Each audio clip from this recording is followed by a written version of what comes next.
games coming up. We are ready. Everybody, get your blasters on. Tell someone they love you, and they will respond that they know, because it is time for Star Wars Battlefront 2 with Puppy Girl Finny.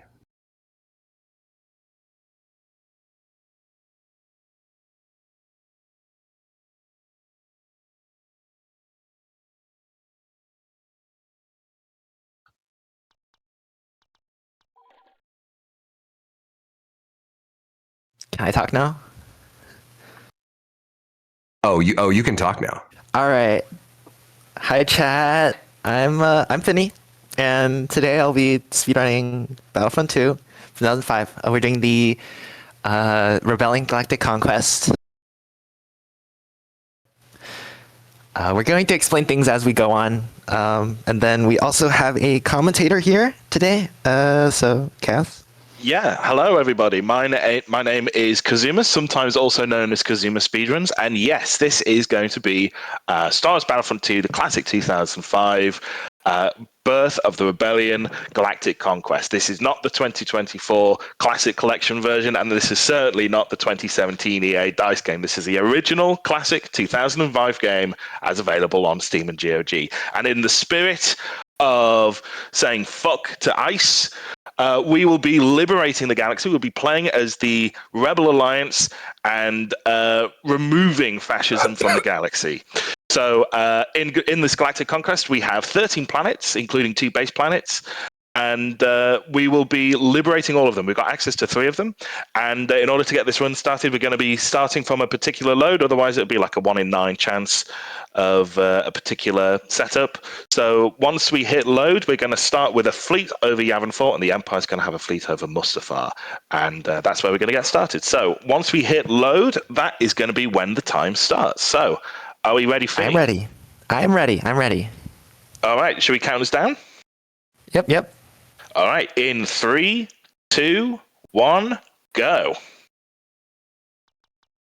All right, so first things we're going to do. So we're already starting off from Yavin. That is the top right corner of the map. Don't question how I can guess cardinal directions based on a galaxy in outer space. But adjacent to that is Felucia, so that is going to be our first map.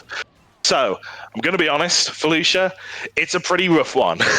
It can go very low in terms of the time it takes to beat this level, based on a lot of RNG factors. I've been able to get this down as low as about 125 off the top of my head. What's your fastest time, Finny? Just out of interest. My fastest would be a minute and 12, but a minute and 12. Oh my god! But you really need good luck. Yeah. Either way, though, I think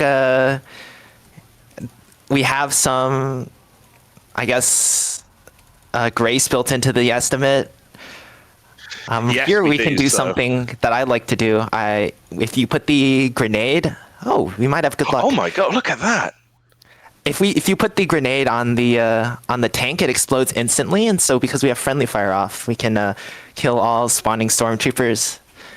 This is a very good segment. I was going to say, it cannot be understated how fast this Felicia's been. This is insane. I wish I could get Felicia's this good. Oh my god. That was quite lucky. Okay, there we are. That's amazing. Okay, so that's Felicia conquered. So that's one of the few planets that we needed to defeat. So what we want now is for the Empire to move towards the east. They're going to go towards Hoth. We're going to be seeing Hoth a little bit later, but right now we're going to go straight to Kashyyyk. Kashyyyk is generally quite straightforward mission, so all we need to do is take the speeder bike, take it to the 2 command posts, and hopefully what should happen is that there should be very little in the way of any sort of major interruptions.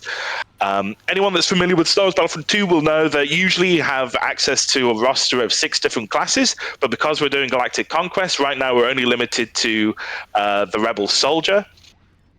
We will be buying, I think, one more class later on, but it's not going to be till right towards the end of the run. So we will be making use of the Rebels blaster pistol and blaster rifle. But because we've also got awards enabled, it means that we've got all the best passive upgrades, such as a damage increase, defense increase, and an energy boost. But we also have access to the very overpowered pistol in the game as well. So as you can see, Finny's just absolutely sniping dudes from right across the other side of the map. So this is really, really powerful stuff. And just like that, we should be 20 seconds away from another victory on Kashyyyk. So that's already two planets conquered already. Yep. One thing about this level is that the Imperials like to throw a lot of grenades at you. We got lucky. Our speeder is alive, and so we're able to get here fast. As long as we don't lose this. Okay, these sneaky Imperials. We got... Very good. Right, so we're about to go over to Hoth, I believe. So that's where the Empire's going to invade us. What do we say to Ice, people? The Ice planet. Fuck Ice. There we go. That's the Ice planet gone. That is Hoth dealt with. So that was technically our base plan. We don't necessarily need to keep it. But what we're actually going to be doing is using a little bit of board manip to manipulate the enemy into going up and down, up and down, up and down, using some save scumming. Good old-fashioned save scumming. So... what we're doing now in the meantime, though, is we're going to be playing as Luke Skywalker here. So what we've done here is we've purchased the hero bonus. The hero bonus costs 800 credits, but because we've already built up a few credits from the previous two battles, it means that we're able to afford that.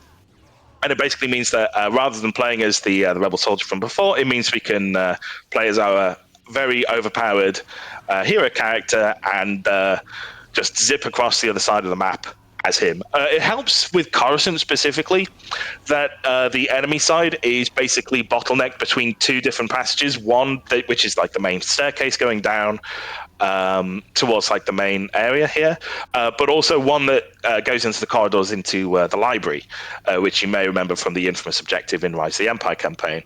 But already we're finishing off Coruscant already. Yeah, that's pretty good. Yeah, that's a really solid Coruscant.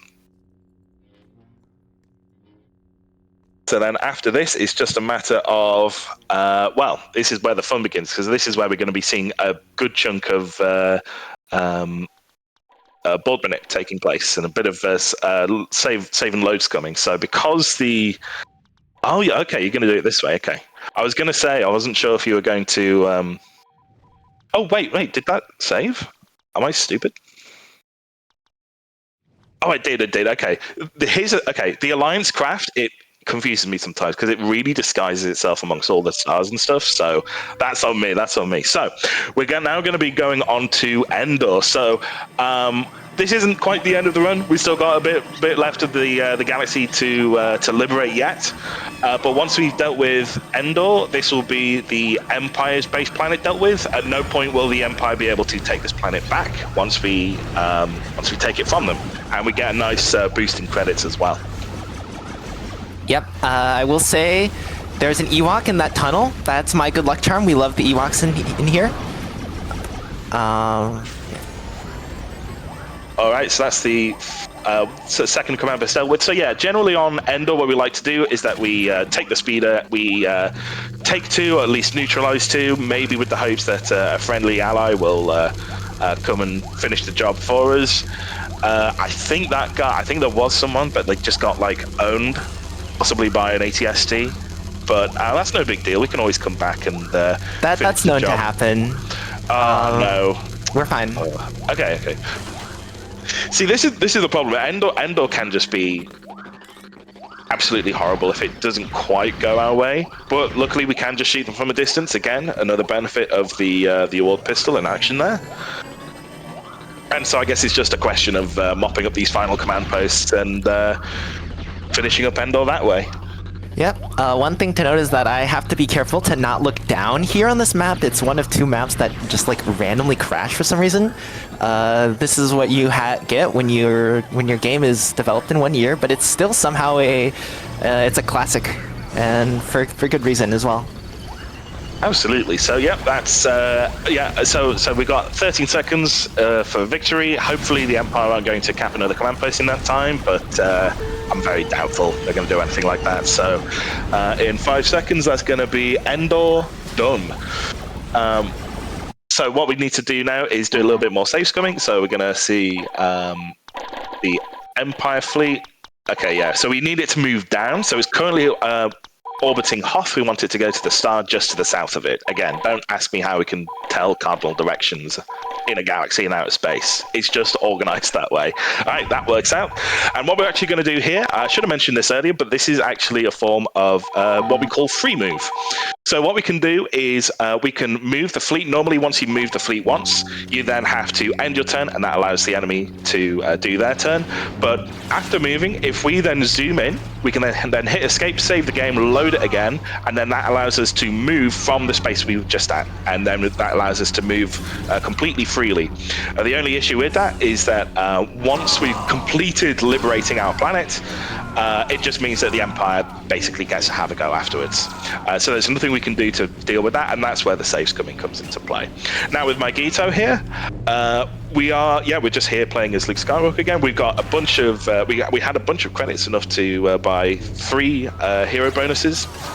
And all it really takes here is just to neutralize Command Post 4, let the allies do the rest of the capture, and then we go all the way to Command Post 5 and try and go from there. And actually, this is really, really solid. Yeah, we could get instant neutral here. So there's a mechanic where after you capture the post, it starts with the minimum amount of capture progress. So somebody can walk in and instantly flip it back.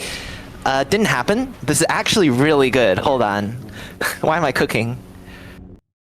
Oh, let's keep it going. Let's keep it going. So now we've got to do is save again, and that's really good RNG. The Empire's gone back up to Hoth, which has already been defeated, and now it's just a question of moving down.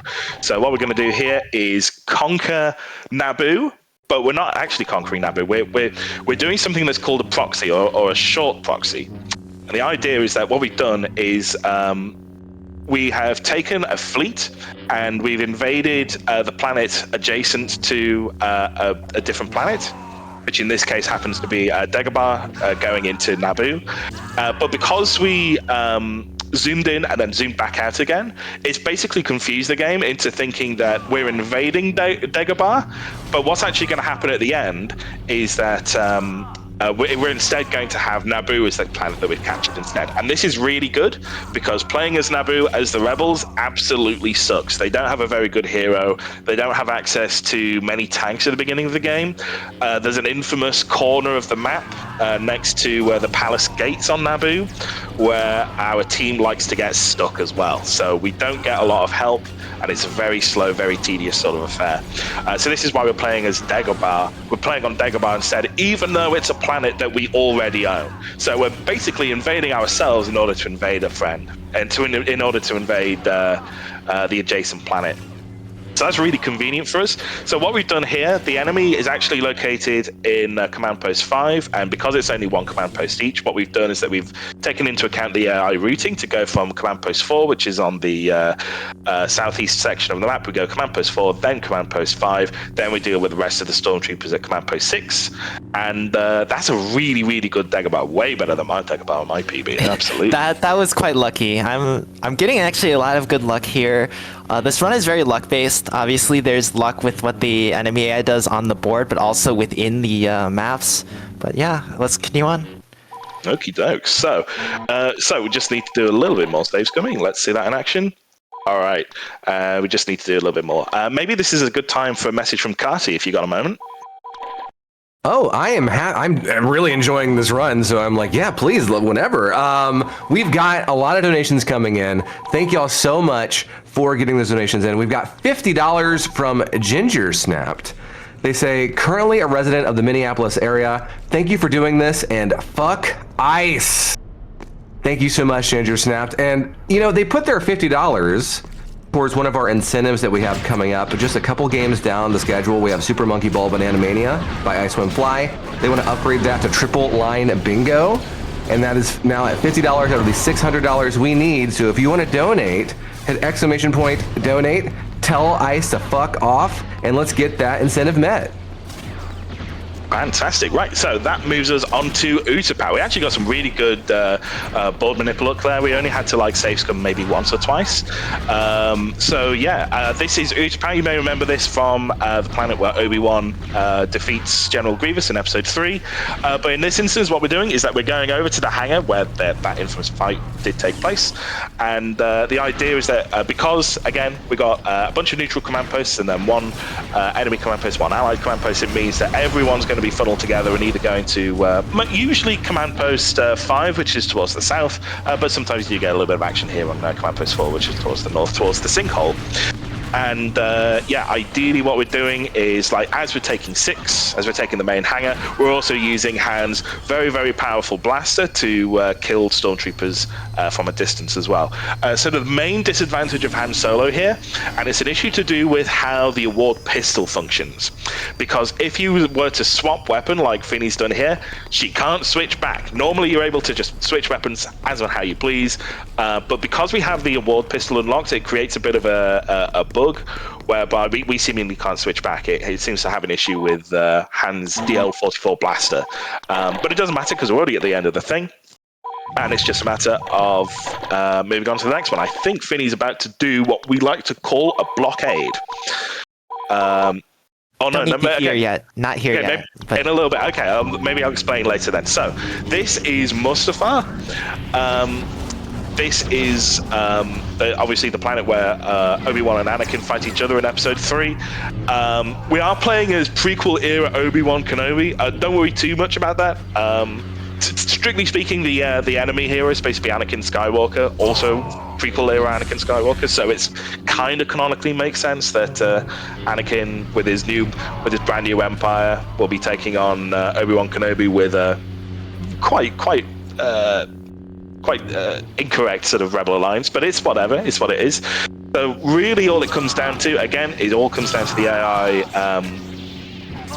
routing here. So because we've taken care of the command post 4, it means that we can also take care of command post 3 at the bottom, and the routing of this means that because we've also destroyed the bridge controls, it means we can go up to this bridge and just lightsaber throw these enemies.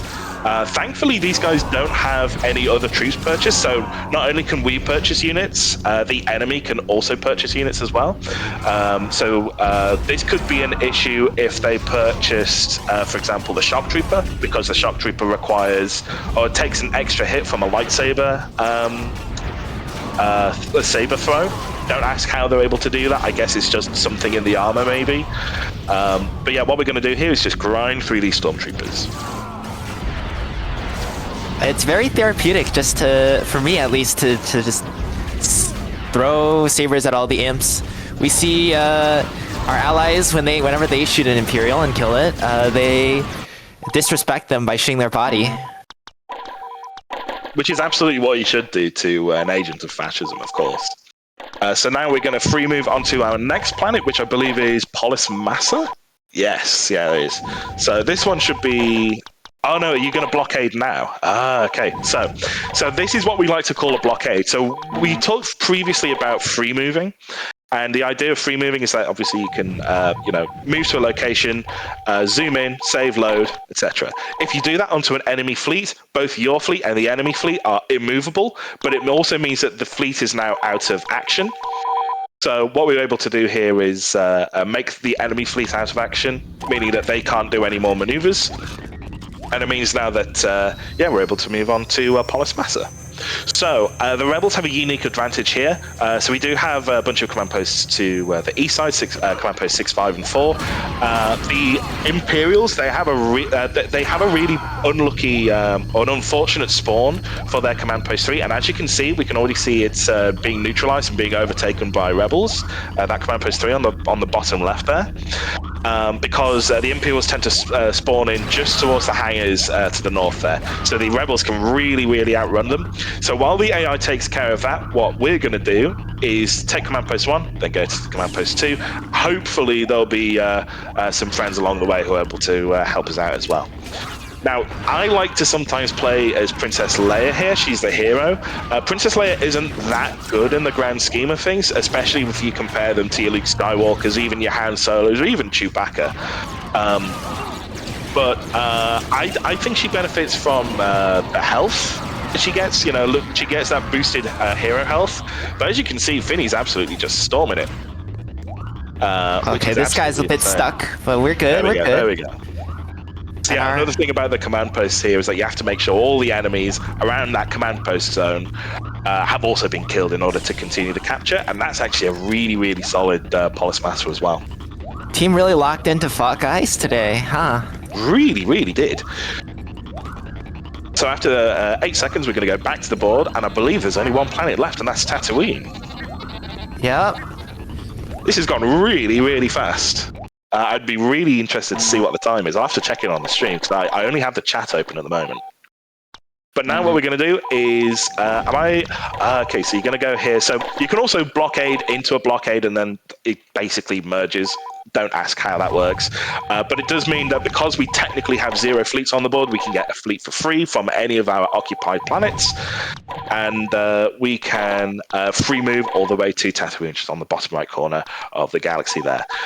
So we've purchased a few more units. We're going to be starting off as the Vanguard here at Command Post 6, where we're going to be placing down a few mines. This command post has a tendency of getting quite caught out, but because we've got a hero as well, it means that after we planted those mines, we can accept the hero and then continue our conquest. Starting off from the infamous Mos Eisley Cantina, and just sort of move anti-clockwise from Command Posts 4, then, for Command Posts 3, 2, and 1, going in that sort of anti-clockwise order. If we can neutralize it, it does mean that enemies can't spawn from there, and hopefully it should mean that our allies should be able to do the rest of the capping for us afterwards. So, Mos Eisley has a bit of a reputation for being very, very RNG heavy as well. Fingers crossed we'll be seeing the good side of that RNG for this run, which would be really, really positive. So that's 2 neutraled. Have we got any more command posts? There is the number 1, of course, but the Empire haven't taken anything else, have they? They're taking 6, but that's okay. That happens. 6. Okay, they are taking 6. Okay, so we did a little bit of prep work with the mines. A mine, of course, will just blow up anyone that instantly lands on it. The only exception to that is if you are playing as a class that wields a fusion cutter, so technically Han Solo, but usually the engineer class as well. Oh dear, what's going on? Oh, they're taking the canteen. Okay, so this is what we like to call a classic Mos Eisley moment, where we're hoping to have like some semblance of control going on, but we just got a little bit unlucky towards the end. So what we got to do is just manage as best as we possibly can.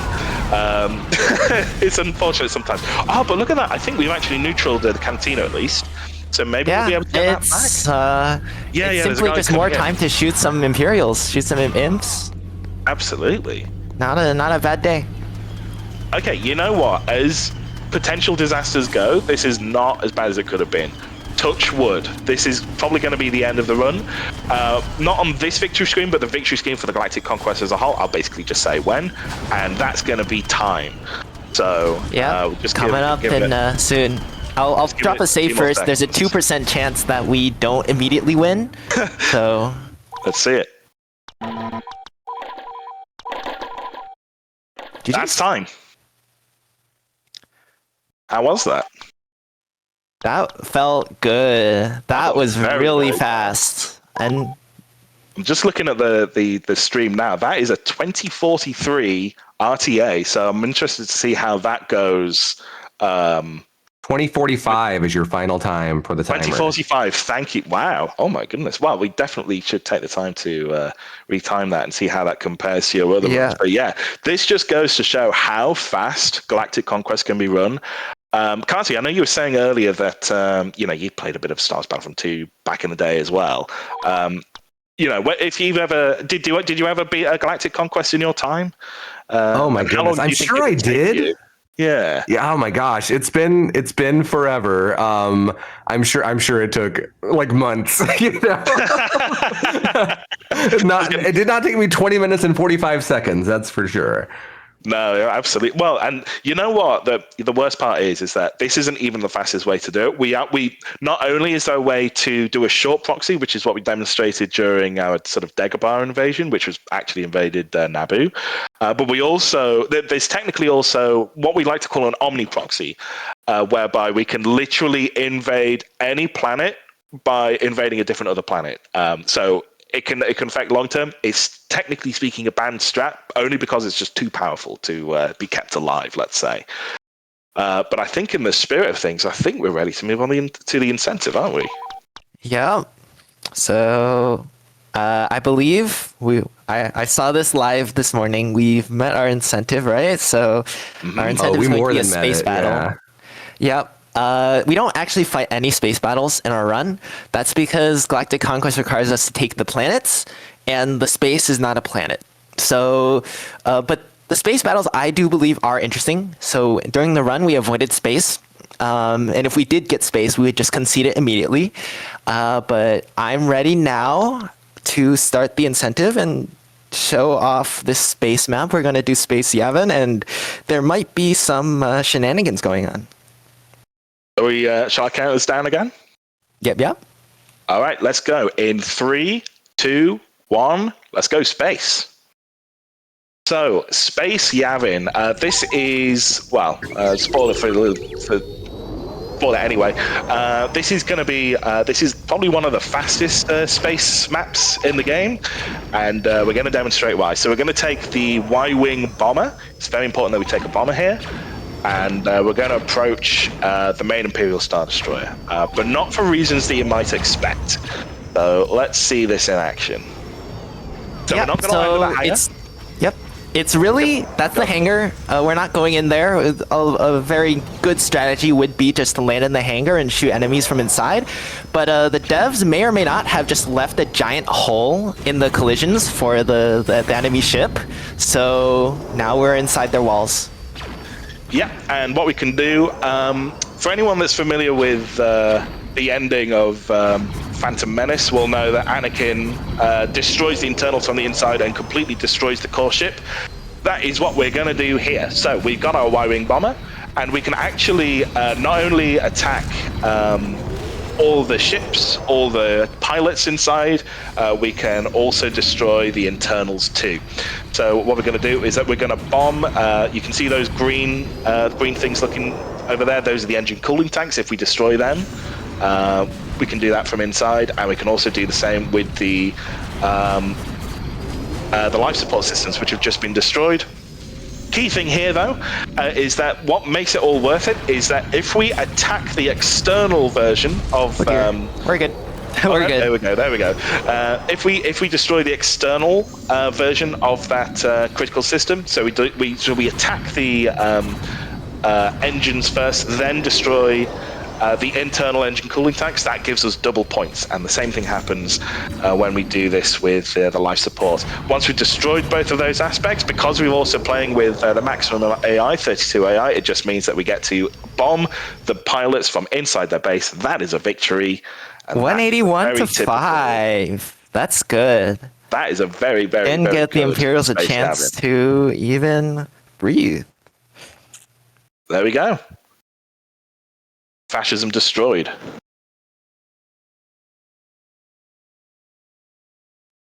I don't really know what to say about any of that, but thank you for, I guess, warping time and space and somehow getting inside of spaceships. And it's their fault for leaving a giant hole in their spaceship. Yeah, I mean, the Empire famously do have an issue with that. They had that with the Death Star, albeit with a much smaller hole. But with the Star Destroyer, I mean, come on, that was obvious, guys. What are you thinking? Clearly, the architects are idiots. But there we go. We can not even remotely OSHA certified, honestly. It's not even remotely. Yeah. Like, what? Guys are just flying out into space, whatever. And the crazy thing is that it's not even just the Imperial Star Destroyer. You can do this. You can do this with the Rebel cruiser. You can do it with the Separatist cruiser. There's some very interesting tech that you can do in order to get inside the Republic Venator as well. There is no strict missing collision, but there are ways around it using gunships or even landing on a clone trooper head on inside the hangar can force you to go underneath the ground and then clip out of bounds as well. And if you're interested in any of that, definitely take a look at the Star Wars Battlefront 2 speedrunning scene if that tickles your fancy, but only after you're done watching the stream as well. So thanks again for having us. Finney, do you want to say where people can find you? Yeah, so I'm on Twitch. I have been in chat today and a little bit yesterday. You'll probably find me the most. If you are interested in Battlefront 2 speedrunning, you can go to the Star Wars Battlefront 2 05 page on speedrun.com. There should be a link to our Discord. And I really have to thank Kaz here for commentating. Everybody in the community is so awesome and so supportive and just so chill. If they weren't so chill, I would not be here speedrunning this probably. So yeah, big shout out to them, and thanks y'all for this event which is going towards a good cause. And if you want to check out my stuff, you can find me on my Twitch channel, which is twitch.tv/Kazumus, KAZUMUS, and I also have a YouTube channel. My New Year's resolution is to try and put out more videos this year. So if you subscribe to my YouTube channel, Kazumus Speedruns on YouTube, then hopefully you might be seeing more edited videos of different topics around Star Wars Battlefront 2 speedrunning. But yeah, thanks very much for having us, and fuck ICE.